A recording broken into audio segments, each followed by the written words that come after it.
अमृत सरोवर बनाए जा रहे हैं।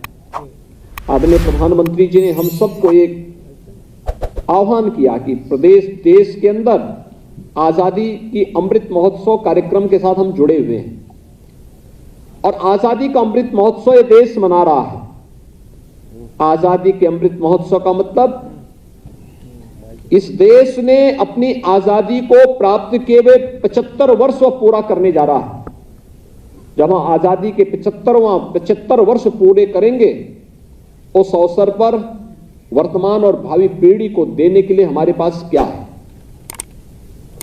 अलग अलग क्षेत्र के लोग अलग अलग क्षेत्र में काम करते हुए अपने कर्तव्यों का निर्वहन ईमानदारी के साथ करते हुए दिखाई देंगे, तो परिणाम हमारे सामने भी है।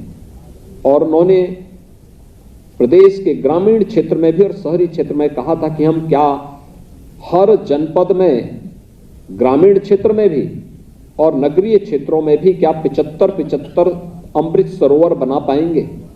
और मुझे प्रसन्नता है कि प्रदेश के अंदर अमृत सरोवर बनाने की प्रक्रिया तेजी के साथ आगे बढ़ी है और हम लोगों ने अब तक कई अमृत सरोवर उत्तर प्रदेश के अंदर बनाने में सफलता भी प्राप्त की है।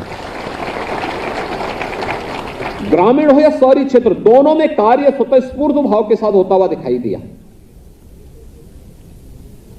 प्रदेश सरकार ने रेन वाटर हार्वेस्टिंग के लिए एक विशेष व्यवस्था दी। शहरी क्षेत्रों में अगर एक निश्चित क्षेत्रफल से बड़े आवास अगर बनाने हैं या कोई भी सरकारी भवन बनाना हो, तो रेन वाटर हार्वेस्टिंग की अनिवार्यता उसके लिए अनिवार्य कर दी गई।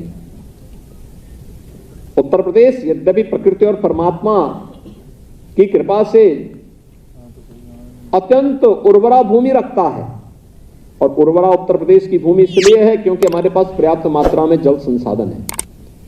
हमारे पास ग्राउंड वाटर भी है, हमारे पास सरफेस वाटर भी है।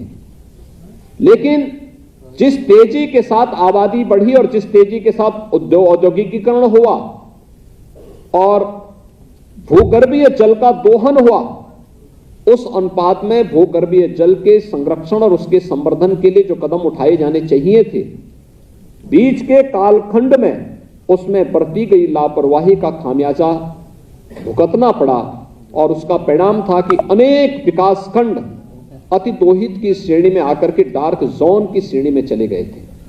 आज उन्हें धीरे धीरे करके फिर सामान्य स्थिति में लाने की कार्रवाई की जा रही है। और 17 जुलाई को हम लोगों ने 10 जनपदों के, जिसमें बुंदेलखंड के 6 जनपद थे और पश्चिमी उत्तर प्रदेश के 4 जनपद थे, जिसमें मुजफ्फरनगर, शामली, मेरठ, बागपत, इनके 26 विकास खंडों के 550 ग्राम पंचायतों में जिस विशेष अभियान को आगे बढ़ाना था, जिसके लिए भूजल रथ यहां से प्रारंभ किए गए, वे वहां पे जन जागरूकता के इस विशेष अभियान के साथ जुड़े हुए हैं।